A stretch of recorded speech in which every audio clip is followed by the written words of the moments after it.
Bueno, pues decía lo de que era una tarde muy especial por un doble motivo, porque tenemos la presentación del nuevo libro de Paco, lo cual ya de por sí es una buena noticia, y en segundo lugar porque también se presenta en sociedad un nuevo sello editorial. Es un proyecto que nace con ilusión y que espero que tenga buena acogida. Desde luego, con libros como el de Paco, lo que sí os puedo asegurar es una cosa, es que la calidad de las publicaciones está más que garantizada. Por tanto, empezamos bien. Libro de Paco, también hay que sumarle el nivel del presentador. Aparte de su calidad humana, de su generosidad, todos ya sabemos que Rafa es un excelente analista. Estamos seguros que la presentación que va a hacer será aguda, será inteligente, será lúcida, en definitiva será muy interesante y acertada.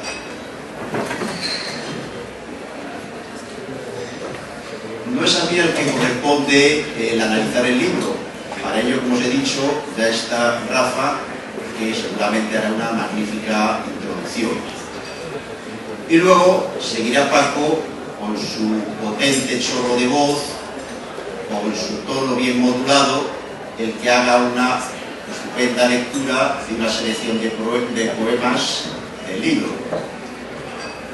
A mí, entonces, como editor, me corresponde quizás, por trabajar un poquito, comentar una pequeña anécdota. Es sobre el título del libro. El libro, como ya habéis visto, se llama Cuando la noche cayó sobre Lisboa. Cayó con ella. Alguno le habrá podido chocar un poco, pero os comento. Presentado a algún premio literario, en el cual salió como finalista, yo quería que se Dora que den un premio, que lo mereces, pero bueno. En la relación de libros seleccionados apareció una pequeña errata. Cuando la noche cayó sobre Lisboa con ella. Creo, por conversaciones posteriores, que fue Ana la que primeramente se alertó y dijo, anda, pues mira, parece como si este título fuese más sugerente, fuese más atractivo.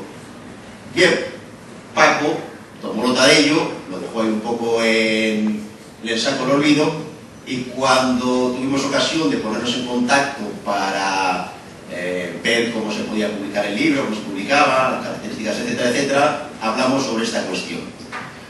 Y yo le dije, pues mira, yo estoy totalmente de acuerdo con Ana. A mí, cuando la noche cayó sobre Lisboa, cayó con ella, me parece mucho más sugerente. Tengo que decir esto de con ella o con Y, porque lamentablemente no soy argentino y no sé diferenciar entre el cayó y el cayó. Entonces, bueno, pues lo diré de esta manera. Ya Paco, después de hablar conmigo, se convenció plenamente, lo que demuestra el poder que tenemos los editores. Y el título pasó a ser Cuando la noche cayó con ella sobre Lisboa. Como no se perdía nada del sentido, del contenido del libro, y sin embargo el título pasaba a ser, desde luego, mucho más ambiguo, sugeridor, incierto, vago, pues yo creo que ha ganado en todos esos aspectos. De tal suerte que no se sabe muy bien si es la noche la que deja de hablar, si es la voz del protagonista, de ese viajante solitario, ese viajero solitario, o la identificación de ambos la que cesa en su conversación sobre Lisboa.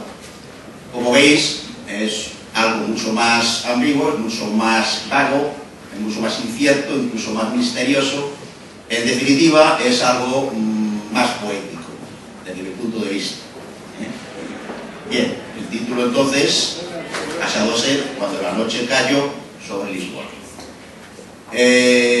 Bueno, los que nos dedicamos un poquito a esto de, como digo yo, manipular en el sentido el lenguaje, iba a decir crear, pero bueno, lo de crear es demasiado, lo de manipular el lenguaje a lo mejor sería más acertado.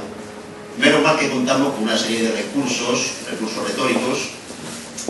En este caso, pues hemos encontrado la paranoia entre Cayó y Cayó, que nos puede servir lo mismo, que nos puede servir, pues, que sea cualquier metáfora, una literación, un oxímoron, una anáfora o lo que sea. Entonces, afortunadamente contamos con todos estos elementos, los que nos dedicamos un poco a juntar letras. Bien, yo creo que mi labor aquí se centra más bien en ahora dar paso a lo que va a ser la intervención, como ya dije anteriormente, mucho más interesante, tanto de Rafa, a quien desde luego hay que estarle totalmente agradecido. Iba a decir un honor o un privilegio contar contigo, voy a decir que es un gustazo, voy a utilizar un lenguaje más coloquial, es un gustazo. Y entonces yo ya pasaré ahora el testigo por orden de intervención, no de importancia por supuesto, primero a Rafa y después a Paco. Déjame mantenerlo. Bueno, pues sí, creo que se proclama. Bien, buenas tardes a todos. ¿Así se oye bien? Perfecto. Yo he leído el libro desde el primer momento con La noche cayó, porque es el título del libro. Yo creo que sin tú saberlo, tú lo has escrito también así, tal como lo he leído. Sí, sí. Bueno, muchas gracias, Tocayo, por la presentación, gracias a todos por estar aquí. Yo, corta intervención la traigo escrita para que no se me quede nada en el papel, que luego me da muchísima rabia. Para mejor sosiego de cuantos hoy nos acompañan, quisiera empezar con una precisión, un dato riguroso y un ruego. Vaya, en primer lugar, el dato riguroso. Este presentador es íntimo incondicional del presentado, con una militancia en su afecto solo equiparable al que profesa a su compañera y musa Ana Ares, poeta también y muy excepcional. Para suerte mía, como es bien sabido por muchos, mantengo también una relación fraternal con Rafael González Serrano, poeta, lector atento, crítico riguroso y ahora en tránsito a su nueva condición de editor, con ganas de ocupar un sitio en el cambiante mundo del ISBN. Conociéndote, Rafa, estoy seguro que lograrás cuajar un buen cacao. La precisión. Me ceñiré en estas cortas y prescindibles líneas a un dibujo a lápiz del libro que hoy presentamos, Cuando la noche cayó sobre Lisboa, sin dedicar un instante al hondo calado humano del autor, a su conocida bonomía, a su desbordante, contagiosa, agotadora energía, a su fervor por la palabra, a su insolente y ancha cultura, y a su estatura de escritor exigente con una obra que cumple con este libro que ahora publica la editorial Celesta su tercera entrega. Breve semblanza, pues, del texto, sin una concesión a la persona, por ser esta desbordante y excesiva. Vamos con el ruego, que dicho lo dicho, es más necesario que nunca. Créeme cuando afirmo que cuanto expreso a continuación no nace de la amistad y sí de certezas cuajadas en las relecturas de este libro que paso brevemente a comentar. Que tres buenos amigos coincidan en la misma tribuna, cada uno en su papel, y los tres entusiastas y risueños, no debe tomarse, en este caso, como una rutinaria muestra de endogamia, tan frecuente por otra parte en este mundo nuestro. Hablaré estrictamente en mi condición de introductor circunstancial, nunca en la de afín perdurable, y apelo a vuestra benevolencia si cometo algún deliberado exceso. Y entro en materia, que ya es hora. Organizado en 3 capítulos, el libro empieza con una anunciación. Tú deberás decir lo que no viste, contar lo imaginado y lo vivido, para que otros iguales vengan y no hallen la luz de tus palabras, sino en el eco de tus huellas, junto a casas que habitaban hombres iguales a ti, en tu soledad. El poeta y sus lectores han llegado a Lisboa, que impregnará con su desalentado paisaje inconfundible todos los poemas. En soledad de uno, pero bien acompañado por una mirada atenta a lo pequeño en apariencia, Paco Moral se entrega a su oficio de notario, cumpliendo con el mandato que su inspiración le dicta. Y se te convoca, junto a todos los vivos y los muertos de esta ciudad, a que puebles de luz los opacos espacios que carecen incluso de una sombra imprecisa que camine a tu lado. A ello se aplica con talento y acierto el autor, contándonos la peripecia vital del viajero que recorre y vive la noche de Lisboa, acompañado siempre a esa distancia cortés que exige la presencia de un colega ensimismado por el inefable don Fernando Pessoa. Quizá solo 6 pasos detrás, camino quizá por Rúa de la Plata, de las oficinas de Lavado y de Mayer, donde tecleaba parsimonioso entre verso y verso la correspondencia mercantil que su trabajo requería. Iría Pessoa con su terno rozado y su bigote espeso, atentos los lentes a un cambio de rumbo que les condujera hasta el Café a Brasileira, donde aguardaban pacientes una variopinta tropa de colegas escritores para empujarse juntos una frasca de cazalla. A su aire, como siempre, Paco Moral torcería entonces a la derecha para encaminarse hacia el puerto, al encuentro de los 5 poemas que le estaban esperando y conforman el primer capítulo del libro, que lleva por título El niño junto al río. Animal, mamífero, placentario, megalómano, con rasgos dipsómanos, poeta con vocación de escritor satírico, ciudadano universal, filósofo idealista. Soy un degenerado superior. Así se autodefinía el maestro Pessoa entre 2 pelotazos, sin admitir preguntas. Hasta donde un servidor conoce, y según mejor y autorizada percepción de Ana, Paco Moral nada tiene de megalómano, y mucho menos con rasgos dipsómanos, pero sí y mucho de poeta con mayúsculas, ciudadano universal y filósofo idealista. Solidario, vital, extrovertido cuando toca, cercano con los suyos que son todos, Paco tiene una mirada radical, que sus versos recogen disciplinadamente, impregnando los poemas con una voz reconocible y la fuerza que cuaja la lucidez y el desamparo. Paco Moral es un autor de largo aliento, atento a lo próximo, que su pluma hace para nosotros trascendente. Así que, buen conocedor del paño, don Fernando Pessoa renunciaría al alcohol aquella noche, y a salvo de Gaznata del Relente por su pajarita desteñida, contemplaría el encuentro del colega recién llegado a la ciudad con un niño y su madre marchita, un borracho incoloro, una bandada de gaviotas, un ferry que atraviesa el río en dirección a Casillas y una rubia platino con un escote a juego. Personajes todos que bien merecen la misericordia de un poema. 5 escribe con un solo aliento el poeta, y 5 nos ofrece numerados y sin título. Dice Bukowski: cuanto más escribo, más me acerco a lo que soy. Y Paco Moral hace bueno el aserto al adentrarse con afortunadas imágenes y un texto ceñido por los vericuetos de este testimonio surrealista y vital. Cuando estés olvidada del otro lado de la vida y tu presencia sea poco más que el recuerdo de una noche en Lisboa junto al río, te acordarás de mí, amarilla constancia de curvas y deseo. Le grité desde lejos.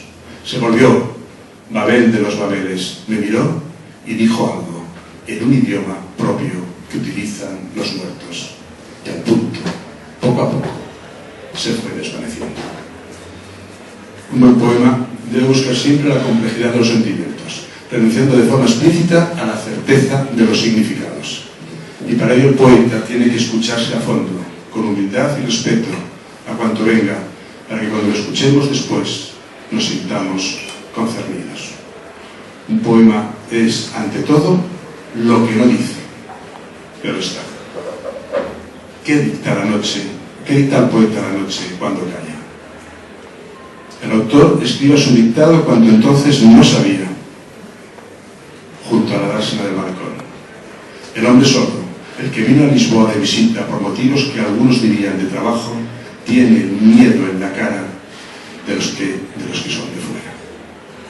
Nadie mejor que un extranjero desvalido para enfrentarse al folio blanco. Esa soledad y ese barrunto de imposibles certezas entran en el origen de lo escrito. Llegamos así a la segunda parte, y quiero dar las gracias a ese timorense sin rostro, al que debemos, según nos revela Paco en su dedicatoria, la inclusión en este libro de los 42 haikus que componen Esbozos Orientales. Acertado y anticipativo título. Sucede algunas veces. Estás lejos de casa, escuchándote en algún rincón tranquilo, desvalido y humilde, invocando una inspiración que no acaba de llegar. Y de pronto se cruza una mujer, suena una música, trae el aire un bofetón de algún aroma redentor que creías olvidado, y las palabras se ordenan y el verso se ordena solas, y el verso fluye diciéndote cuánto ignorabas. Ahí el poema, ahí el temblor iridiscente que da sentido a todo. Pues bien, en este caso se produjo un milagroso encuentro de afines desconocidos, cada uno con su historia. Madrileño 1, madrileño y vividor 1, timorense, y me atrevo a decir que bien vivido el otro. Y paseando juntos, Paco escucharía el regalo de un haiku, preludio de otros que allí quedaron, entre la noche y el aire. Corresponde el autor con piezas tan logradas como estas. Solo un recuerdo, pero si dura más de un segundo. Sobre las llagas, la sal es parecida a algunos besos. Poema magistral, junto a una concha, una huella pequeña, si fuera Paula. La tercera parte lleva por título La terquedad de la memoria y consta de 14 poemas, escritos en días sucesivos durante la estancia del autor, en lo que bien puede considerarse una crónica de urgencia, o más exactamente, como apostilla en el subtítulo, una crónica de ausencias, en cada referencia a dos mujeres, Paula y la innominada fiel amante, ya presentes en su anterior poemario, Libro de las Cartas, publicado por Ediciones Vitruvio en 2008, de muy recomendable lectura. Escojo de ese libro unos versos de la carta 5, pórtico de cuanto ahora nos entrega su autor en la última parte de este nuevo libro. Y ver cómo la noche va muriendo y el lucero del alma me dice que seguro, dentro de un rato, estarás ante mí y otra vez será el día de tus ojos. Enamorado del amor y de la vida, Paco Moral es un tipo constante en sus obsesiones, como bien demuestran los poemas escritos en estos días de soledad en una ciudad que, respetuosa, optaba por callarse cuando llegaba la noche, dando paso a la voz del poeta y sus desgarraduras. Dos impecables sonetos, formato muy querido por el autor, uno de ellos con el elocuente título de Breve declaración de principios para Paula, y 12 poemas más, ceñidos a los estragos que causa siempre, a los estragos que causa la siempre presente ausencia de la persona amada, con una formidable oración desde Barrio Alto, y que comienza así: amor mío, que estás en el exilio negro que puebla la distancia de amarillas presencias como nubes de tedio. Músculo poético, verdad, inspiración, talento, he ahí los ingredientes que hacen un poema perdurable. Infatigable sofá por atrapar un verso memorable, Paco Moral se adelanta y utiliza ahora uno de sus versos en madrugadas que pasan igual que los abogados de un pantano, y sale del empeño con versos sosegadamente intensos, contenido en su arrebato, deslindando los afares inútiles que con tanta frecuencia nos apartan de lo esencial y perdurable del amor. La soledad bien llevada, el deseo de trascender a pesar de nuestro peor enemigo, que no es otro que nosotros mismos. Termino. Si un poeta es ante todo su mirada, la de Paco es una mirada limpia y honda. Celebramos hoy la llegada a nuestros anaqueles de cuando la noche cayó sobre Lisboa. Llegarán más noches, traerán otros libros. Serán distintos, pero tras su lectura todos seremos un poco mejores. Afirmaba incorregible Pessoa. Respiro mejor ahora que ha pasado la hora de las citas. Falté a todas, con deliberación en el descuido, esperando esa gana de ir que ya sabía yo que no vendría. Pero Paco es mucho Paco y aquí le tenemos, dispuesto a entrar en faena. Gracias, amigo, por ser como eres y por darnos una vez más tu corazón y palabra de poeta.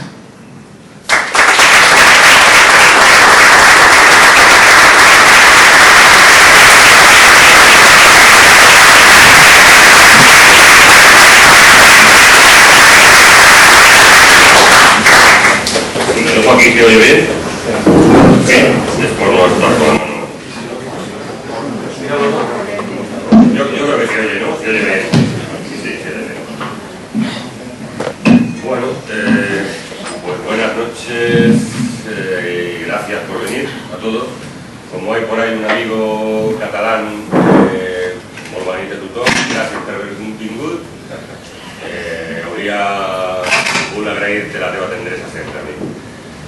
Muchas gracias a todos. En estos casos suele siempre haber como aquello que cantaba Crae, de no habrá parecido mal ya que no fue comercial, y voy a hacer pues, un pequeño intermedio para los agradecimientos, pues me lanzo a los agradecimientos. Bueno, en primer lugar un agradecimiento muy especial. Mi padre, como muchos sabéis, falleció el día 24. Él iba a venir y iba a estar aquí. Cuando yo tenía 10 años y andaba todavía enfrascado leyendo antiguos cómics de Jabato, Tintín, el Capitán Trueno y los nuevos de Zipizape y Pepe Goteras de Tilio, mi padre empezó a comprarme libros de Pliton, de los 5 escribientes, los 7 en apuros, pero él empezó a llenar la casa con los libros que hacía en la imprenta. Eran unos libros maravillosamente maquetados y de una encuadernación preciosa, que eran los clásicos del antiguo Aguilar. Los clásicos como Lope de Vega, Quevedo, Tirso, Calderón. Era una encuadernación en piel de cabra, con un papel biblia y un cuerpo 8. Yo que tenía entonces 10, 11 años, empezaba a alucinarme todo aquello. Y sin duda es culpa de mi padre que yo acabara con una cuestión. Este está apagado. Están apagados los dos. Aquí hay estos están apagados los dos. Pues eso, es culpa de él que yo acabara con este amor a algo tan perverso como la poesía. Y no pensaba hacerlo, porque pensé que me iba a afectar más, ¿no? Pero la mejor manera de agradecerlo con un poema que no es del libro. Es un poema casi un poema urgente, escrito el día siguiente de su muerte, y me parece que posiblemente no lo vuelva a leer, pero creo que es el momento para leerlo, porque ya que no está, es una manera de agradecerle. Los dos despertadores de mi padre. Los dos despertadores de mi padre, que poblaban rincones de 2 estanterías en el salón y en el cuarto de estar, sin despertar a nadie, viejos y ya sin pila, tan oxidados casi como él mismo, se pusieron ayer por la mañana consecutivamente a lamentarse. fue mientras mi madre cambiaba de sitio las pastillas para no confundirse. Las de mi padre a la basura, las de ella al cajón barulento de las medicinas. Pero era su austero modo de decirnos que, aunque muerto, no debíamos gastar más de la cuenta y de ordenar también, desde su amor, el silencio solitario de mi madre. Podrá sonar ridículo, incluso esquizofrénico, pero saber que sonaron la primera mañana que él faltó me ha dado cuerda para seguir sonando, para seguir queriéndole incluso más que antes.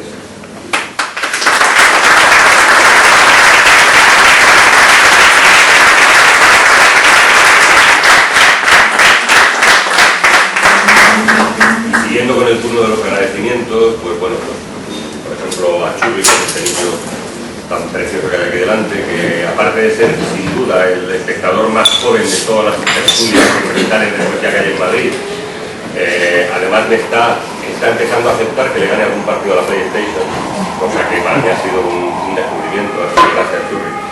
Gracias, por supuesto, a Paula, de la que tanto hablaba Rafa. Ya sabéis quién es Paula, así que no voy a decir que porque ahora se ponen moñas.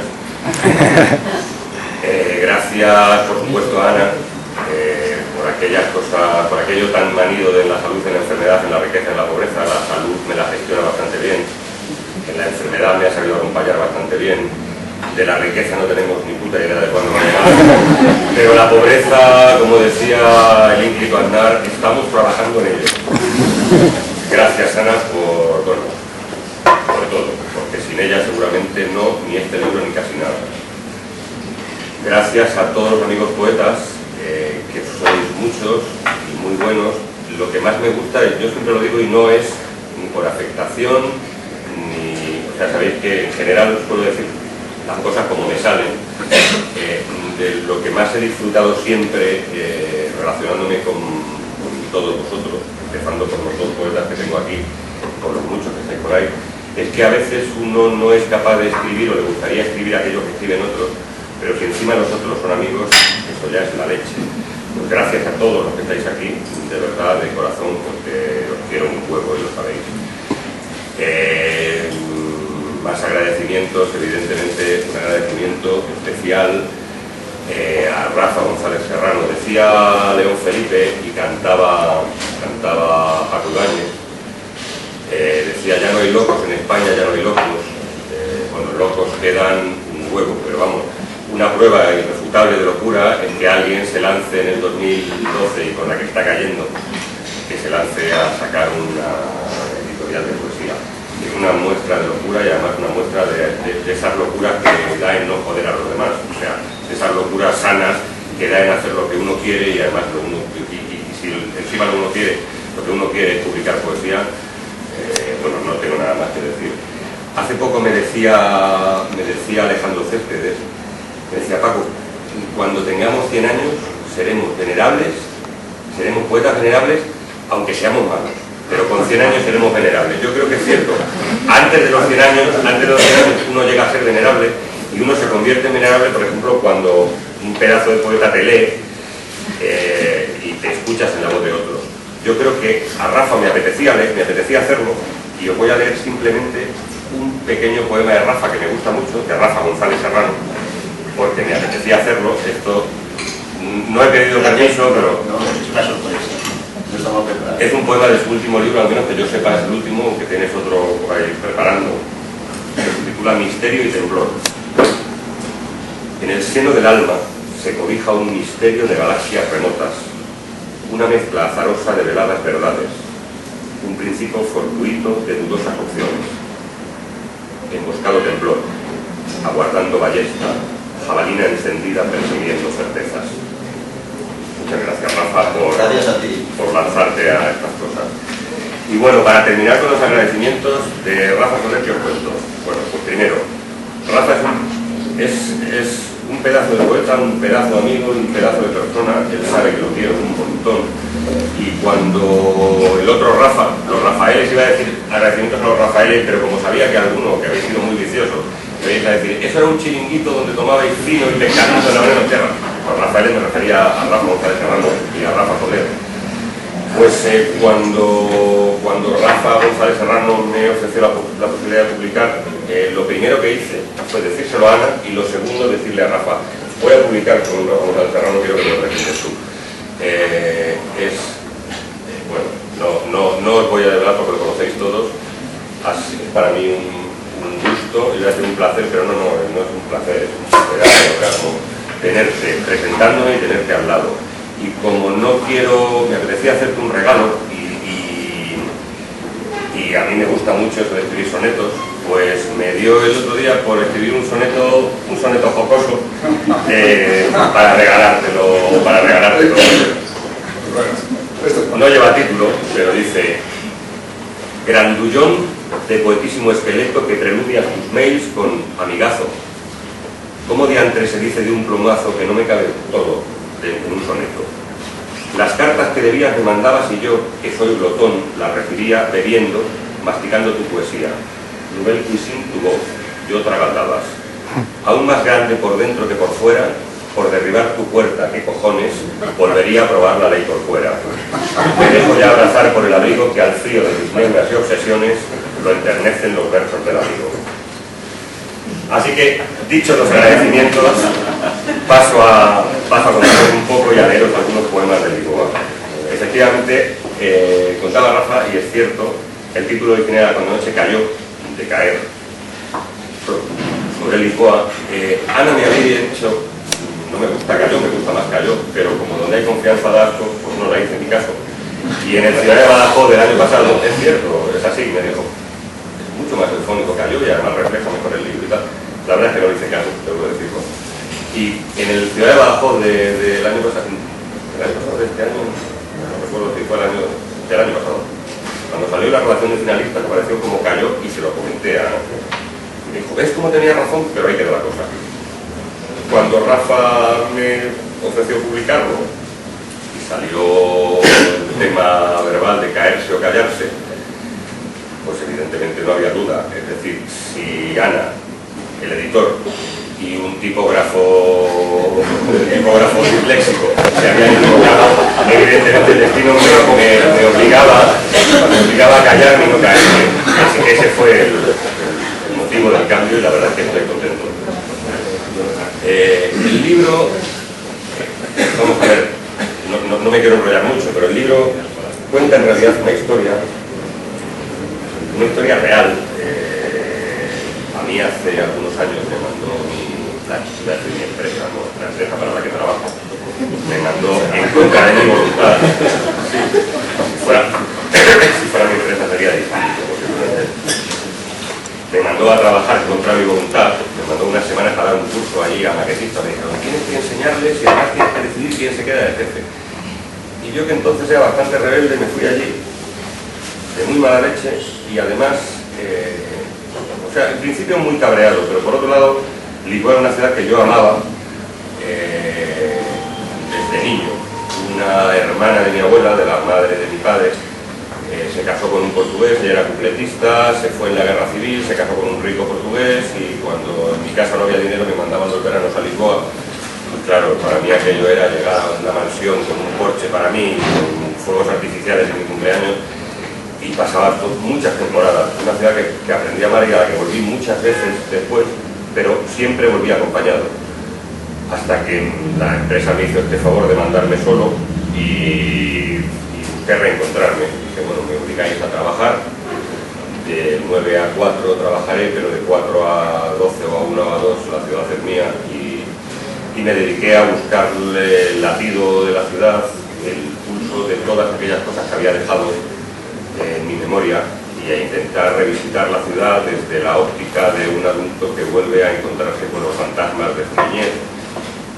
Y además coincidieron un montón de cosas, porque fue un periodo divertido, ¿no? Lisboa estaba efervescente, la mitad de la ciudad estaba haciendo rogativas, la mitad más beata, hacía rogativas para que lloviera porque llevaba 3 meses sin llover, y la otra mitad estaba enfrentándose a la policía por una huelga de trabajadores, que había habido un montón de despidos, con lo cual fue un momento delicioso porque me pude dedicar, pues, por un lado a ver el beaterío y por otro a decir, bueno, aquí no me conoce nadie, puedo recordar mis tiempos de joven guerrillero. Así nació el libro y bueno, ahí quedó, fue mejorando. Debo decir que el libro ha tenido algunas correcciones indispensables y si no lo digo mentiría. Aparte del título sugerido por Rafa González Serrano, hubo algunas correcciones en algunos poemas que me sugirió Ana y otros tantos que me sugirió Rafa, y yo, que soy muy bien mandado, hice caso por lo menos al 50 o al 75% de sugerencias, y estoy muy contento de publicarlo y de presentarlo. Así que sin más preámbulo, voy a leeros algunos poemas del libro, aunque quiero hacer una puntualización. Voy a empezar y terminar la lectura con un poema que no es del libro, que es anterior, y terminar con un poema mucho más reciente, es decir, como una especie de sándwich entre el pasado y el presente, el presente más inmediato. El primer poema que leeré, que no es del libro, pero que hace referencia a mi amor a esta ciudad, a Lisboa, desde hace mucho, es un poema que apareció publicado en el primer libro, el primer libro lo publiqué, que viene la noche, que tiene pues ya 24 años o 25, y el poema era de 5 o 6 años antes, o sea, es un poema que debe tener como 30 o 32 años. Es un poema titulado Alfama, que algunos conocéis, porque yo, Serrat siempre canta Mediterráneo, yo siempre que leo Alfama. Que lleva una cita que no voy a cantar esta vez, porque ahora me abronca, una cita que es el Grandiola Vila Morena de Cazón, que fue, como sabéis, la canción que fue consigna para el inicio de la Revolución de los Claveles. Grandiola Vila Morena, terra de fraternidades, o povo que máis ordena dentro de ti a cidades. Y el poema dice: o ciudades que miran cómo pasas junto a un tranvía atónita y deslizas todo tu amor sobre empinadas calles. Son estas las ciudades que yo amo, no aquellas llenas de ausencia muda que te ignoran como un número insulso, como el vértigo que siente una gaviota entre cementos azules. Hoy he pintado sobre tu vientre cálido y salado, con mi lengua una rosa que sujetaba a un niño sobre un fusil abierto, pero triste como un fado. Y bueno, ya metidos en el libro, he seleccionado algunos poemas. El primero que había seleccionado lo ha leído Rafa, Anunciación, pero no lo he leído entero, así que lo voy a leer completo. Es el poema que abre el libro. Y muy sagazmente, Rafa González Serrano en su blog ha publicado una entrada en la que dice: el libro se abre con una dedicatoria a ti, y es cierto, era una sutileza. El libro me lo dedicaba yo a mí mismo, como sujeto poético y como autor me lo dedicaba a mí mismo, y Rafa, agudo lector, se había dado cuenta del detalle. Anunciación. A ti, que viniste deshecho desde otra ciudad, y acaso no recuerdas el tiempo acontecido, la verdad sometida, el tibio temblor que dejaba la brisa cuando andabas despacio por las calles extrañas, que no recuerdas ese olor a taberna, a pescado, a salitre y a barro que manchaba aquellos pantalones que albergaron deseos que nunca se cumplieron, que a veces piensas que todas las ciudades se parecen un poco, cuando en ellas no eres más que un trasgo que pasa sin poder ni siquiera perdurar en los otros. A ti, que sin embargo supiste con certeza, con la clara certeza que te dio el desamparo, que tu fin era estar, que estaba reclamado no se sabe por quién. Se te anuncia la risa, la soledad oscura y aquella otra sonora perdido entre la gente que se obstina en no reconocerte. Y se te convoca junto a todos los vivos y los muertos de esta ciudad a que puebles de luz los opacos espacios que carecen incluso de una sombra indecisa que camine a tu lado. Tú deberás contar lo que no viste, contar lo imaginado y lo vivido para que otros iguales vengan y no hallen la luz en tus palabras, sino en el eco de tus huellas junto a casas que habitaban hombres iguales a ti en tu soledad. De la primera parte del libro, de sus 5 poemas, el libro junto al río, el primer poema, que es además el poema que está en la contracubierta del libro, Cuando la noche cayó sobre Lisboa, las gaviotas del Tajo cruzaron mustias el puente que separa la verdad y la vida, la pureza y la nada, el silencio y las sombras, y fueron lentamente a posarse en el muelle junto a un ferry cansino, vacío ya por dentro de muertos con maleta, de espíritus sin alma, de dioses del crepúsculo, de cuerpos oxidados. El poema 2. Un poco de agua porque esto es agua, ¿eh? Es que alguna vez hay una anécdota de Machado en Baeza. Machado pedía para engañar al personal pedía un chupito de anís y un vaso grande de agua. Y le daba bajo cuerda al camarero unos realillos para que el camarero le trajera un vaso de anís y un chupito de agua. En este caso es agua con gas, además que le he robado a Rafa porque la había pedido de él. El poema segundo. Junto a la dársena del malecón hay un niño impasible que parece que duerme. Hay una negra gorda con la mano extendida pidiendo una limosna en el idioma secto de la desesperanza.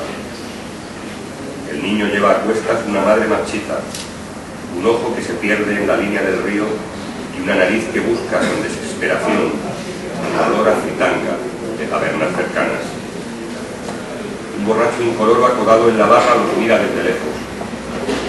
Murmura letanías acaso de otro tiempo, traga su propia bilis y sale dando tumbos camino de algún banco donde soñar la vida.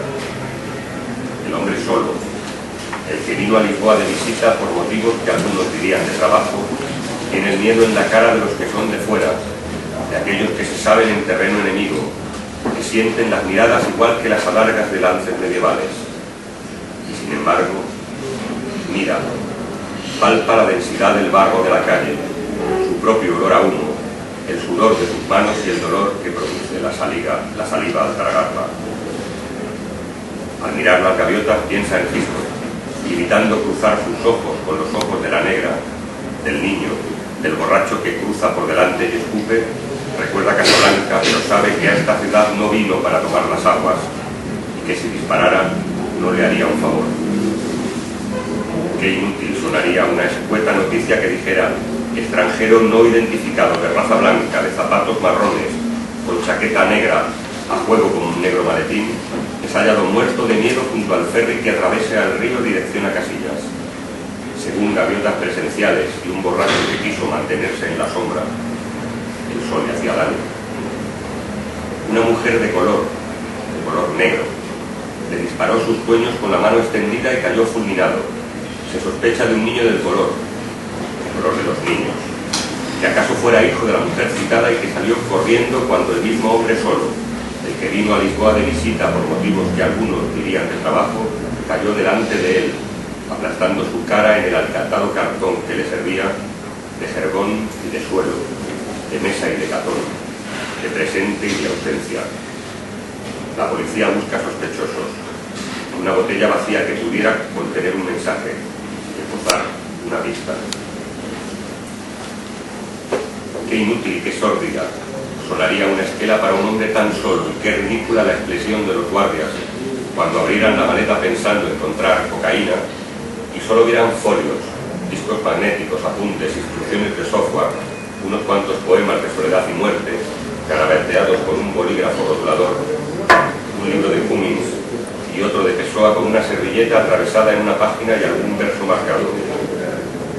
Cruza las manos sobre la rodilla y mírame en silencio, en esta hora, compañera, cuando no puedo ver que tú me miras. De la segunda parte, los esbozos orientales, la historia es exactamente así. Yo me fui a la Boca del Infierno, que es el lugar donde van todos los turistas, que es donde las gitanas venden las mantelerías y todas esas cosas, y de allí me fui a dar un paseo por la playa y me apareció un tipo muy moreno, un montón de papeles en la mano, hablando en portugués, y resultó que era un poeta de Timor, exiliado, que se había ido a Portugal y que me quería vender unos haikus. Yo le expliqué que era poeta, que no tenía haikus a mano, pero que le iba a invitar mi empresa a una cena y una borrachera. Estuvimos paseando por la playa y debo decir que fue una cena extraordinaria. Ahora me alegro porque la empresa está hecha un asco, así que aquel dinero bien gastado estuvo.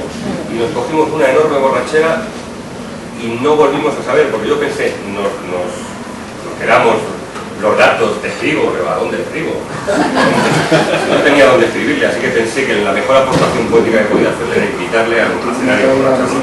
Y nos aventamos un metro de bacalao a la brasa, todo el paté de sardinas de Lisboa y 2 botellas de vino verde, y fue una noche maravillosa. Y a la vuelta pusieron varios de estos haikus. El haikus está últimamente muy denostado porque todo el mundo lo escribe. Le puedo decir que algunos de estos haikus están escritos hace muchos años. Me gustaba ya entonces y me sigue gustando ahora. Voy a leeros algunos poquitos de ellos porque son muchos. Es una treta del destino que vuelvas a tu memoria.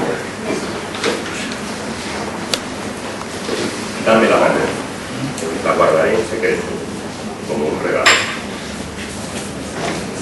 Sangra una herida, después de cada abrazo de despedida. Tus ojos llevan reflejados los míos cuando estás lejos. Ya no tirito cuando duermo desnudo de tu recuerdo. Si miro al cielo, por detrás de las nubes oigo tus pasos. Horas de sal, de venir de las algas entre mis dedos. Nubló mis ojos el llanto y la nostalgia vino a secarlos.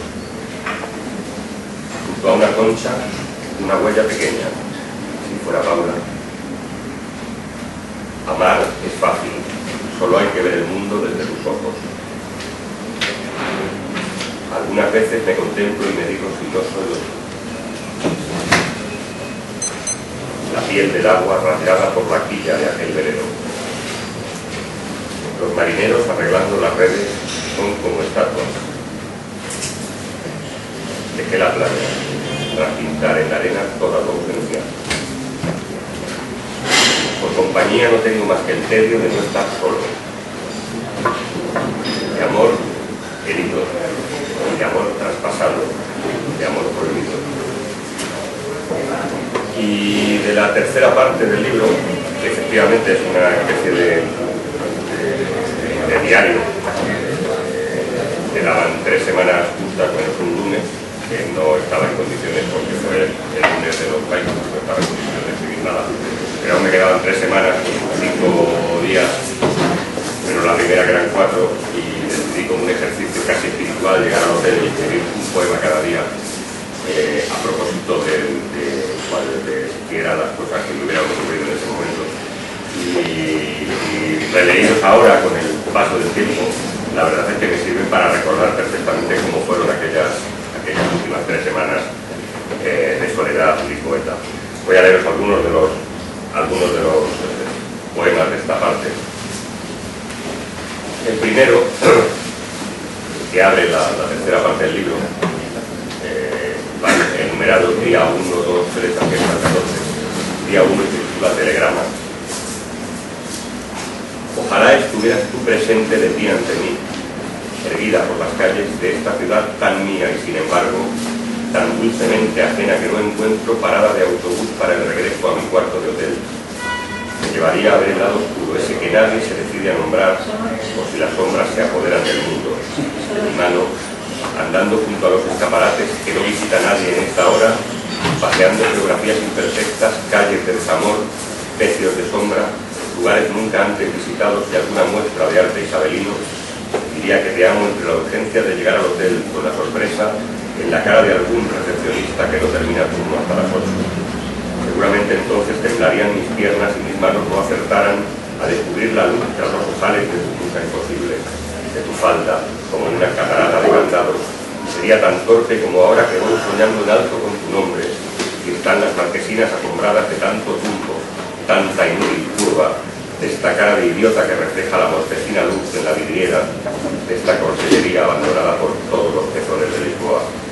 Aún más irracional que amarte, a esta hora y a todas, amor, siempre, fue no coger un taxi con las dietas y a solas en mi cuarto desnudarte y arrancarte la blusa con los dientes y descorrer tu falda con el llanto de tanta ausencia muda, tantos lunes y miércoles y martes y hasta jueves lejos de ti, tan cerca y tan distante, y en el mundo gordiano de las bragas derramar una lágrima, empaparte de mí y adormecerte entre mis muslos. Son estas madrugadas las que pesan igual que los ahogados de un pantano. Las 6 de la mañana y a las 9 tengo que dar un discurso a maquetistas y solo se me ocurre reunirles, sugerir lecturas recomendadas y decir magistralmente ¿qué coño hago yo aquí tan lejos de tu risa, tan ausente y amor, tan exiliado de tu cuerpo y tu recto en las mañanas, bandido ya, al viento? Día 2. Una rara historia de amor. Bajo el canalón, escupe el agua ansiada después de tantos meses de rogativas, una pareja extraña, vestidos ambos de riguroso luto, se amaban en silencio. Por eso me pareció cuando abrí la ventana para oír sus palabras. Ella dijo, ¿me quieres? La traducción es mía. Y él contestó, no más de lo que tú me quieras. Entonces hasta siempre, dijo ella posando sus labios en los labios mojados por la lluvia. Luego dio media vuelta, miró hacia la ventana donde yo me acostaba y me lanzó sus ojos, heridos por 1000 noches de amor. La vimos, alejarse despacio por la acera moviendo un cuerpo frágil que deseé en mis brazos. Todavía recuerdo la calle despoblada, el eco de sus pasos rebotando en la lluvia y el vaivén increíble de sus pechos empapados, jovencísimos, deseados bajo los puros suéter, cuando al poco se volvió lentamente a mirarnos. Es cierto, me miró, y decirnos adiós. Aún me huele su beso, el sabor a tabaco y a cereza de su boca increíble. El poema Día 4, puesta de sol en el centro de los placeres, también cuenta una historia real. Aquella tía mía que había muerto loca se casó con un hombre rico, pero el hombre rico se echó un amante que mantuvo durante 20 y tantos años. Mi abuela enloqueció y cuando ya había perdido el juicio por completo, mi tío decidió que todas sus riquezas eran para su amada y no para mi tía. Se convirtió inmensamente pobre a la larga porque no heredé nada. Y además cuando murió se la enterró en el cementerio de los Prazeres, pero nunca supimos dónde la habían enterrado. Así que yo decidí ir al cementerio de los Prazeres, es un cementerio que está en una ladera de Lisboa, es un cementerio antiquísimo, el más antiguo cementerio de Lisboa, es un cementerio precioso. Se me ocurrió, tonto de mí, ir a buscar la tumba de mi tía, pues la única referencia es un nombre. Encontré un funcionario que era pues, del estilo de los funcionarios de Saramago, funcionarios displicente y coñazo, que me dijo que era imposible encontrar tu tumba y me quedaba una hora para buscarla y que tenía que buscar la tumba de mi tía. No la encontré, pero encima de la tumba de otro fulano surgió este poema que se titula Puesta de sol en el cementerio de los Prazeres. Junto a la verja del viejo cementerio anochecía y detuve mis pasos. Si clavé mis ojos y no entré en estampida buscando su mortaja, no fue por miedo, sino por la certeza de que no encontraría la tumba de aquel último vestigio que me ataba en otro tiempo a la ciudad que ahora me acoge y me atormenta. Apenas media hora después, desesperado porque no conseguía la ubicación precisa, comprobé que un tal Sousa, Antonio D., me servía de lúgubre escritorio. El día 6, el material con que se hacen los sueños y los hijos. Bueno, no tengo mucho que explicar. Fue una noche de soledad. Yo supongo que a mí me gusta mucho, y además la gente no suele gustar demasiado, pero que a mí es por el buen recuerdo de aquella noche. El material con que se hacen los sueños y los hijos. Tengo miedo a no verte en esta oscuridad iluminada por un televisor que anuncia de forma persistente que en no sé qué canal, imagino que el mismo que ahora me golpea, pasarán esta noche el Halcón Maltés, versión original, titulada al bellísimo idioma de Camões. Cuando acabe, me meteré en la cama y como anoche, con tu ausencia, mojaré mi mano y serás otra vez, ya no recuerdo cuántas, del mismo material con que se hacen los sueños. El día 11, un soneto, no era este pedazo de chavala que ahora era más pequeñita, y la verdad es que la echaba mucho de menos, y uno que siempre ha sido bonita, cosas, pues no tener a la niña cerca. Breve declaración de principios para Paula. Llevo una cita de una canción de Rafael Amor que quizá conozcáis alguno. Hija, perdóname los sueños. Hija, perdóname los sueños. Bueno, no, igual alguno la conocéis. Hija, perdóname los sueños que me ausentan siempre, que me llevan lejos. Que todo pasará, que habréis pasado cuando esto que te escribo lo comprendas, y nadie vendrá ya a traerte ofrendas de amor de las que siempre te he guardado. Que hay otros muchos solos, olvidados, que no tienen ni un nombre que te aprendas, y está tu dignidad en que sorprendas tu propia dignidad de acorralados, y hagas con ellos tu común bandera, tu patria de alegría verdecida, tu sonrisa fusil de primavera junto a los otros, los damnificados de una vida, hija mía, que quisiera, pobre idiota de mí, siempre a tu lado. El penúltimo poema es un poema, este sí voy a contar la historia, vamos a ver. Es un poema titulado Huelga sin ti. Cuando yo estuve en Lisboa, los antiglobalización eran atacados virulentamente por todos los medios de comunicación y se les trataba como si fueran unos pobres imbéciles que no sabían de qué iba la cosa. Bueno, porque aquellos muchachos estaban en lo cierto, decían, estamos cagando y esto se va a ir a la mierda, y efectivamente tenían toda la razón del mundo. Pero entonces la prensa, incluso la más progresista, los tildaba a los chavales antiglobalización de ser poco menos que los visionarios estúpidos. Había algunos apelativos, incluso en el país, que nos hablaban de estos huerfanitos del mayo del 68, bien, los huerfanitos del mayo del 68 lo acertaron en todo. Aquello estaba jodido y ahora está rematadamente mal. Coincidió que había una huelga, os decía, una huelga tremenda en Lisboa, muy divertida. La verdad es que me metí en ella por aquello de la militancia. Y ahora, reflexionando con el tiempo, reflexionando todas aquellas jornadas, porque había también en Toronto una manifestación tremenda, hubo 2 muertos, estaban fijando a las empresas, a las grandes gestoras de fondos de inversión, los grupos antiglobalización les acusaban de estar hundiendo la economía mundial. Esto era 6 años antes de la supercrisis. Y bueno, ahora reflexionando, porque uno siempre a veces tiene esas cosas de curilla, de preguntar desde un púlpito y decir desde un púlpito lo que quiere contar. Creo que estaba en lo cierto, creo que estamos perdiendo en los últimos tiempos cosas que hemos conseguido durante decenas y decenas de años, las estamos perdiendo de un plumazo. Y no sé si recordáis, los más viejos y más escorados a la izquierda del lugar recordarán seguramente una canción, un poema de Lluís Llach, una canción de Lluís Llach, una preciosa canción que decía: no era això, compans, no era això, pel que varen morir tantes flors, pel que varen plorar tants anhel, potser cal ser valents altre cop i dir no, amics meus, no és això, no es esto, amigos, no era esto, por lo que vimos morir tantas flores, por lo que vimos llorar tantos anhelos, y es posible que haya que ser valientes de nuevo y decir no era esto, amigos, no era esto. Este poema es un poema, no es un poema panfletario, pero es un poema que se titula La huelga sin ti. Y entonces me parecía que era un poema que estaba vivo, y me parece que es un poema que está más vivo que nunca, porque algún día tendremos que dejarnos un poquito la lírica o acompañar la lírica para decir que ya está bien, que ya está bien, que han sido muchas generaciones de gente que se ha dejado la piel por el camino y nos están vendiendo, y nos están humillando, y nos están arrancando todo lo que habíamos ganado en un siglo. Huelga sin ti,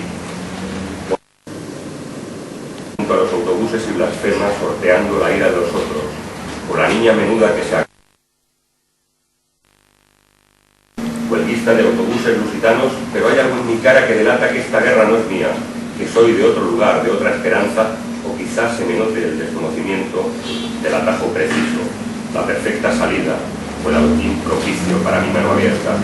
Lo cierto es que en un punto equidistante entre los dos ejércitos conductores en huelga por un salario digno y a salvar de los clónicos del orden y del palo, algo me llevó a huir, a salir de estampida camino del hotel para intentar llamarte. Mi vergüenza me dice que no es lícito el tildar de esquirol a un extranjero que está solo en Lisboa. por motivos que algunos dirían de trabajo, y que se mueve en taxi a Carnaxide, Estrada de Outurela, Linda Vela, porque paga su empresa y aguanta a los taxistas o flamas y monsergas sobre el tráfico. La culpa es de la huelga, te repiten, hasta que tú les cortas con esa diplomacia militante que algunos años antes, cuando un taxi era cosa de viejos y burgueses, o algún asalariado con resabio que pedía facturas en los servicios públicos y luego le pasaba los vales al imperio. Y el último poema del libro, el día 14, que era el día que regresaba y que, joder, se juntó todo, un retraso en el vuelo, se habían cortado las comunicaciones, y es un poema de ausencia de un... El poema con el que termina el libro, aunque para terminar leeré otro poema, uno de los últimos poemas que tengo, pero es el poema que cierra el libro. Día 14, pequeña letanía en el aeropuerto. Quise llamarte. Quise decirte que esperaras esta noche despierta hasta las 12, erguida, preparada para el tesón ardiente de mis manos trepando por tu cuerpo. Quise llamarte, pero se cortó la llamada en el momento justo en que tus manos, despacio, sin urgencias, tan firmemente suaves, iban a comenzar a desnudarme. Lo peor fue el retraso de mi vuelo. Y bueno, un poema para que no todo sea, digamos, como decía antes, una especie de sándwich con un poema anterior y un poema más reciente. Es un poema titulado Ladies and Gentlemen, un poema que surgió este verano y que además prácticamente nadie, excepto Ana y Rafa Soler, conocen, pero que me apetecía leer. Así que cerraré la lectura con este poema.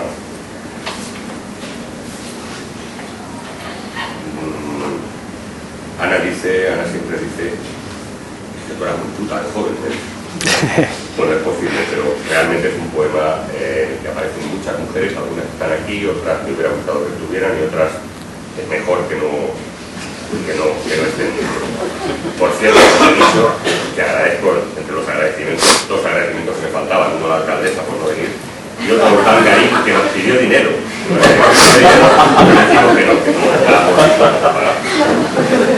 A todas esas mujeres conocidas y desconocidas, amadas y alguna que otra menos amada, incluso odiada, ladies and gentlemen.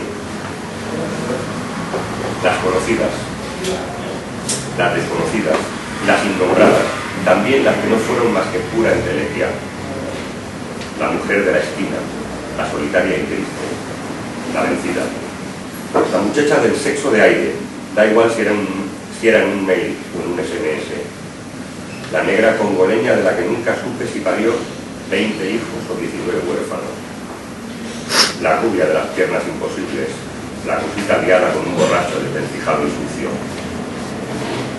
La chica que se enfrentaba al cáncer con la esperanza del que juega en casa el partido de vuelta. La inconsciente de bendita inconsciencia, la que venció a la muerte. La del sexo de Medusa y amplias faldas de flores. La que llegó a amar a su asesino múltiple, multiplicada. Esa que lo llevaba de viaje por el mundo en su maleta de deseo y de humo, hasta que vio la muerte y supo con certeza que era su propia muerte. Las chicas de la banda y las amigas, Mercedes y sus resurrecciones, Marta, la pobre y dulce Marta, y Julia, la mafiosa más bella, la más jodidamente puñetera también. La morenita con la cara seca, con tantas pecas como mala leche. La chica de la ducha, la que se masturbaba quitando la alcachofa durante largo rato hasta que el agua vívida le arrugaba los dedos. Las salvadoras con cocerteras, aprendices de bruja, cátedras de cariño, el alter ego, zapatos de colores, maribí, sus milagros, sus bragas turquesas. La flacucha, piernas de gallinita subidas sus tacones. La perversa de flor con purpurina. Y la gorda de piernas de elefante y carácter de búfalo, la hipócrita, la que siempre mentía, la dudadora, la enamorada despechada, las que están siempre, pongo por caso Olga, las que a menudo, y no digo ya el nombre, las que a veces, que fueron muchas, ya sé que demasiadas, las que nunca en su lista interminable, la que no supo amarme, también las que me amaron torpemente, a las que nunca amé y también a las que nunca me amaron, por idiotas. La dependienta de la tarta de tomillo, la de Vilnius, que tanto me miraba, la puta de aquel bar de carretera en Rusia, la gritona, la del tacón de aguja, el picagrandes, la de las medias de cristal y el sexo de agua, la de la casa verde de Burano, la de los ojos rojos de Llantina, la del poema azul, y el libro blanco, la vendedora de telemarketing, la zorra de las uvas de la ira, la triste abandonada de la copla a la que a nadie interesa, la amante del bolero, la pérfida del tango y la del tanga negro de humedad imposible, la vendedora en Zara, la poeta, la chica de Ipanema en la pastelería, la escritora de las muchas muertes, la de la Plaza Roja encarnizada enfrente de la monja de Lenin, la de los 5 sin sacarla, la famosa actriz porno con la que nos reímos a menudo, la estrecha que insinuó que yo tenía muy malas intenciones, y la otra, la insaciable que quiso matarme en mediodía en la parte trasera de mi coche y casi lo consigue. Las que te configuran sin que ni tú ni ellas lo lleguéis a saber, las que te hacen, y las que me moldean a través de tus manos y de tus utopías, todas ellas y tú siempre.